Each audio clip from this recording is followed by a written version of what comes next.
नमस्कार, आदाब, सत श्री अकाल, जय भीम, जोहार। मेरा नाम है नवीन कुमार। सारा एजेंडा साफ हो चुका है। नरेंद्र मोदी क्या चाहते हैं, भारतीय जनता पार्टी क्या चाहती है, अब यह ढकी छुपी बात नहीं है, सब कुछ आईने की तरह साफ है। क्योंकि संसद के विशेष सत्र में जो होने वाला है उसका सारा एजेंडा सामने रख दिया गया है। 4 बिल आने हैं, लेकिन इन सब का जो सेंट्रल थॉट है, जो केंद्रीय भाव है, वो ये है कि नरेंद्र मोदी की सरकार का काम जो है वो गोदी मीडिया से नहीं चल रहा है। उसको गोदी चुनाव आयोग भी चाहिए, उसको कठपुतली चुनाव आयुक्त भी चाहिए। और हमारी तरह के लोग जो डिजिटल मीडिया पर बातें रख रहे हैं, सरकार की आलोचना कर रहे हैं, नीतियों और कार्यक्रमों को लेकर बात कर रहे हैं, वो भी सरकार से बर्दाश्त नहीं हो रहा। उसके लिए भी नियम कानून तय किए जा रहे हैं, उसका गला रेतने के लिए कानून लाया जा रहा है। तो दो जो कानून है, एक जो डिजिटल पर्दे के पीछे से डिजिटल मीडिया का गला घोटने के लिए, डिजिटल मीडिया को भी गोदी मीडिया में तब्दील करने के लिए संसद में कानून लाया जा रहा है, विधेयक लाया जा रहा है। और उससे ऊपर चुनाव आयोग को कठपुतली बनाने के लिए, क्या आप कल्पना कर सकते हैं कि नरेंद्र मोदी और अमित शाह आमने सामने की कुर्सी पर बैठकर तय कर लें कि देश का चुनाव आयुक्त कौन होगा, देश का मुख्य चुनाव आयुक्त कौन होगा? क्या आप कल्पना कर सकते हैं कि मोदी कहें कि मैं और मेरा एक नुमाइंदा कैबिनेट मंत्री दोनों मिलकर आपस में तय कर लेंगे, बाकी सारा कोरम पूरा हो जाएगा, किसी और की कोई जरूरत ही नहीं है? क्या आपको लगता है यह व्यवस्था ठीक है? क्योंकि देश में जितने भी चुनाव होते हैं, विधानसभा के चुनाव हो या फिर लोकसभा के चुनाव हो या फिर राज्यसभा के चुनाव हो, ये सारे चुनाव जो हैं वो चुनाव आयोग कराता है, उसकी अधिसूचना जारी करता है और वही घोषणा करता है सांसदों के चुने जाने का, विधान परिषद और विधानसभा के सदस्यों के चुने जाने का, वही चुनाव की सारी व्यवस्था तय करता है, वही तारीखें तय करता है, कितने चरण में होंगे चुनाव वो तय करता है, किन पोलिंग बूथ को संवेदनशील बनाया जाएगा वो तय करता है, कितनी सुरक्षा एजेंसियां और कितने सुरक्षा बलों को लगाया जाएगा ये चुनाव आयोग तय करता है। पूरी मशीनरी चुनाव आयोग के हाथ में आ जाती है चुनाव के समय में। तो क्या आप सोच सकते हैं कि इतना बड़ा ढांचा तय करने के लिए, इतनी बड़ी व्यवस्था बनाने के लिए जो सबसे जिम्मेदार अफसर हैं, उसका फैसला नरेंद्र मोदी अकेले बैठकर कर ले? मैं बताऊंगा चुनाव कौन कराएगा इस देश में, क्योंकि जो विधेयक आने वाला है और जिस पर संसद की मंजूरी ली जाने वाली है, राज्यसभा में एक बार पेश हो चुका है चुनाव आयुक्त और मुख्य चुनाव आयुक्त की नियुक्ति के लिए, उसका जो भाव है वो यही है और उसको लेकर बवाल मच गया है। क्योंकि भारतीय जनता पार्टी और नरेंद्र मोदी जो है वो कठपुतली चुनाव आयोग चाहते हैं और उनकी मंशा साफ हो गई है। जरा इसको समझने की कोशिश करिए कि क्या है उसमें। जो बिल आने जा रहा है और जो एक बार राज्यसभा में आ चुका है वो ये कहता है कि जो चुनाव आयुक्त और मुख्य चुनाव आयुक्त की नियुक्ति है उसके 3 मेंबर होंगे उस कमेटी के। एक खुद प्रधानमंत्री जो नरेंद्र मोदी हैं इस समय, दूसरे प्रधानमंत्री के नॉमिनेटेड कैबिनेट मंत्री। जाहिर सी बात है नरेंद्र मोदी अपने विश्वस्त को बनाएंगे, उस कमेटी में रखेंगे, जो भी होगा वो नरेंद्र मोदी का ही फैसला होगा, उसको केवल हां में हां मिलाना होगा, जो भी प्रधानमंत्री होगा उसकी हां में हां मिलाना होगा, यह इस सरकार या उस सरकार की बात नहीं है। तो कैबिनेट मंत्री और तीसरा जो होगा वो लोकसभा का लीडर ऑफ अपोजिशन यानी विपक्ष का नेता। और अगर लोकसभा में कोई विपक्ष का नेता नहीं है आधिकारिक तौर पर, तो विपक्ष की जो सबसे बड़ी पार्टी होगी उसके नेता को माना जाएगा एलओपी और ये 3 लोग तय करेंगे कि चुनाव आयुक्त कौन होगा। तो फैसला जब बहुमत से करने की बारी आएगी, आप बताइए कि जो लोकसभा में विपक्ष का नेता होगा वो अगर विरोध करेगा भी तो उसके विरोध की कोई अहमियत रहेगी क्या, उसका कोई मतलब है क्या? मतलब विपक्ष का नेता नरेंद्र मोदी और उनके एक कठपुतली कैबिनेट मिनिस्टर की रजामंदी में हां मिलाने या ताली पीटने या फिर उसका विरोध करने से ज्यादा उसकी कोई भूमिका रहेगी ना, उसका कोई सार्थक मतलब नहीं होगा, उसका कोई औचित्य नहीं होगा। तो यह व्यवस्था बनाने के लिए संसद का विशेष सत्र बुलाया गया। और जरा टाइमिंग देखिए कि चुनाव सिर पर है, चुनाव लोकसभा के जो हैं वो अप्रैल में होंगे, और अप्रैल में होंगे, और प्रधानमंत्री को अपने हाथ में चाहिए चुनाव आयुक्त और मुख्य चुनाव आयुक्त की नियुक्ति। क्यों? क्योंकि जब लोकसभा के चुनाव होने वाले होंगे अप्रैल में, उससे ठीक 2 महीने पहले, ठीक 2 महीने पहले जो अभी के मुख्य चुनाव आयुक्त हैं वो रिटायर होंगे, उनका पद खाली होगा और उस पर नियुक्ति करनी होगी। तो मुख्य चुनाव आयुक्त की नियुक्ति जो खाली होगा ठीक लोकसभा चुनाव से पहले, 2 महीने पहले, जब तैयारियां एकदम आसमान पर होंगी, तब उस समय के लिए नरेंद्र मोदी ये सारी तैयारी कर रहे हैं कि ये सब अपने कमान में होना चाहिए। अपना भरोसेमंद आदमी जो है वो देश की निष्पक्ष चुनाव व्यवस्था का जो है वो हमारे हाथ में होना चाहिए, हमारी कठपुतली होना चाहिए। यह सोच है नरेंद्र मोदी की, और यह सोच जो है वो कितनी भयावह है भारतीय लोकतंत्र के लिए, भारतीय चुनाव व्यवस्था की विश्वसनीयता के लिए, इसको भी जरा समझने की कोशिश कीजिए। क्योंकि ज्यादा पुरानी बात नहीं है, नवंबर की बात है।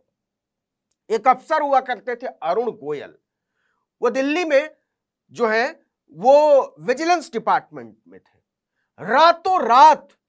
रातों रात उन्हें देश का चुनाव आयुक्त बना दिया जाता है।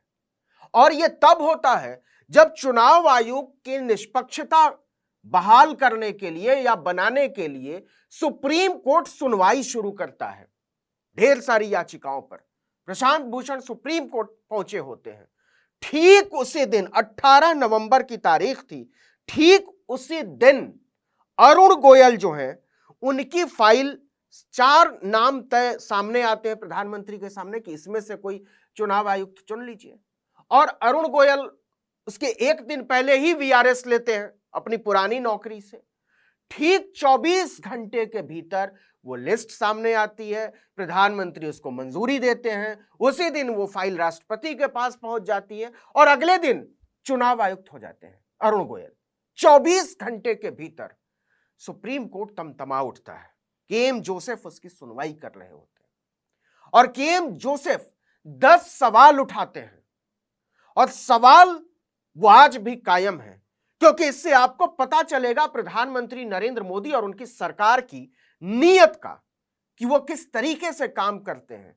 कि जो पद मार्च से खाली पड़ा हुआ था वो सुप्रीम कोर्ट में सुनवाई शुरू होती, मार्च से लेकर नवंबर तक नरेंद्र मोदी चादर तानकर सोते रहते हैं। उनको होश नहीं रहता है कि चुनाव आयुक्त का पद खाली पड़ा हुआ है, उस पर नियुक्ति करनी है। लेकिन जैसे ही सुप्रीम कोर्ट में मामला पहुंचता है, वो धड़ाधड़ 24 घंटे के भीतर इस्तीफा, प्रस्ताव, मंजूरी, उसकी विजिलेंस जांच भी हो जाती है और ज्वाइनिंग भी हो जाती है।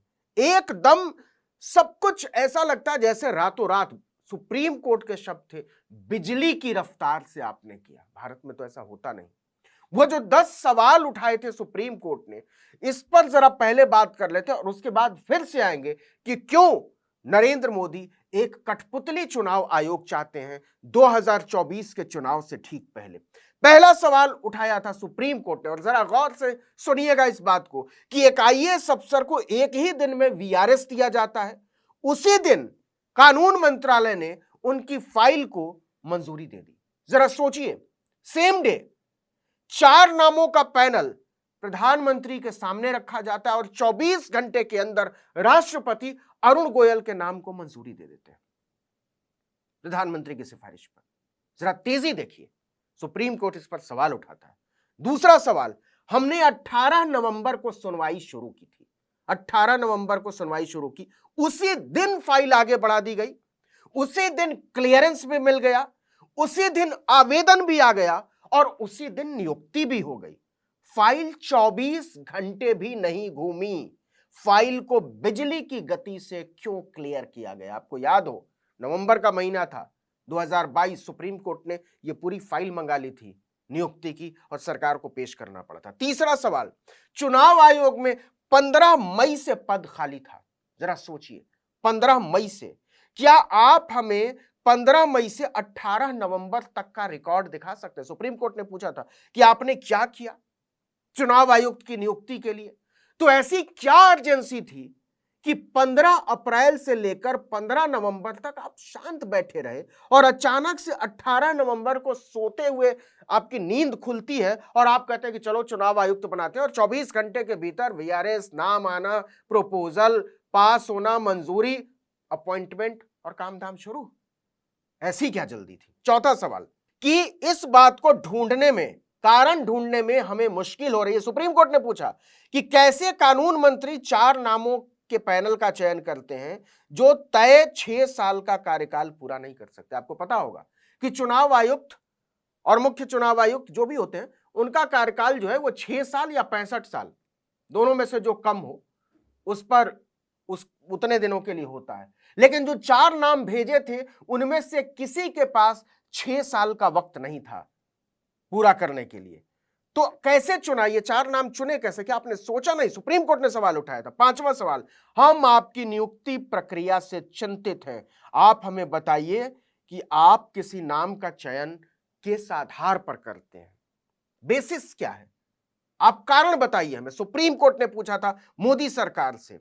और छठा सवाल कि कानून मुख्य चुनाव आयुक्त को 6 साल के लिए नियुक्त करने की इजाजत देता है। चुनाव आयुक्त से ही कोई मुख्य चुनाव आयुक्त नियुक्त होगा, तो इसका मतलब यह हुआ कि आपको इस आधार पर चयन करना चाहिए कि उसके पास इतना समय हो, 6 साल का समय हो। लेकिन जो आपने किया वो इसके उलट था। पैनल में एक भी अफसर नहीं था जो 6 साल का कार्यकाल पूरा कर सके। यह है मोदी सरकार के काम करने का तरीका, और इसलिए कहा जा रहा है कि यह कठपुतली चुनाव आयोग की नियुक्ति के लिए प्रधानमंत्री नरेंद्र मोदी किसी भी हद तक जाने को तैयार है। सुप्रीम कोर्ट का स्पेशल सेशन बुला लिया उन्होंने। 7वां सवाल जो सुप्रीम कोर्ट ने नवंबर में उठाया था, आपका कहना है कि सिर्फ उन्हीं लोगों को नियुक्त किया जा सकता है जो रिटायर होने वाले, ताकि उन्हें 6 साल का कार्यकाल न मिले। क्या यह कानून है? कई सारे नाम थे लेकिन सरकार ने उन्हें चुना जो 6 साल का कार्यकाल पूरा नहीं कर सकते। आखिर इन नामों को प्रधानमंत्री के पास क्यों भेजा गया? मंत्रिमंडल के सामने क्यों नहीं रखा गया? कैबिनेट कमेटी के सामने क्यों नहीं रखा गया? यह बहुत गंभीर सवाल है जो प्रधानमंत्री नरेंद्र मोदी के कामकाज पर सवाल उठाता है। 8वां सवाल, हम नियुक्ति प्रक्रिया को समझ रहे हैं। अगर एज कैटेगरी, उम्र की श्रेणी जरूरी है तो 40 और नाम थे, बाकी 36 नामों को क्यों छोड़ दिया गया? किस आधार पर छोड़ दिया गया? 9वां सवाल, हमें नियुक्ति के लिए अपनाई गई प्रक्रिया के बारे में जानना है। सिक्का उछालकर चित भी अपनी और पट भी अपनी करेंगे तो आप ही जीतेंगे। आप बताइए कि 4 नामों में से एक नाम को कैसे चुना गया? सुप्रीम कोर्ट ने खारिज कर दिया था, अभी भी अब मोदी वही कर रहे हैं कि चित भी अपनी पट भी अपनी, विरोध का कोई मतलब ना हो। 10वां सवाल, कानून है और हम उम्मीद करते हैं कि आप उसका पालन करते हैं, सिर्फ रिटायर्ड ब्यूरोक्रेट्स का ही पूल क्यों, दूसरों को क्यों नहीं शामिल किया गया? सिर्फ 4 नाम ही क्यों, उम्मीदवारों का बड़ा पूल क्यों? ये सारे सवाल सुप्रीम कोर्ट ने उठाए थे और इसके बाद तय हुआ था कि जब तक कि संसद नया कानून नहीं बना देती, क्योंकि अभी तक कानूनन जो है वो राष्ट्रपति सरकार की मंजूरी से चुनाव आयुक्तों और मुख्य चुनाव आयुक्तों को नियुक्त करते हैं, तो सुप्रीम कोर्ट ने कहा कि अब जो चुनाव आयुक्त और मुख्य चुनाव आयुक्त की नियुक्ति होगी उसको प्रधानमंत्री और चीफ जस्टिस ऑफ इंडिया और लीडर ऑफ अपोजिशन मिलकर करेंगे।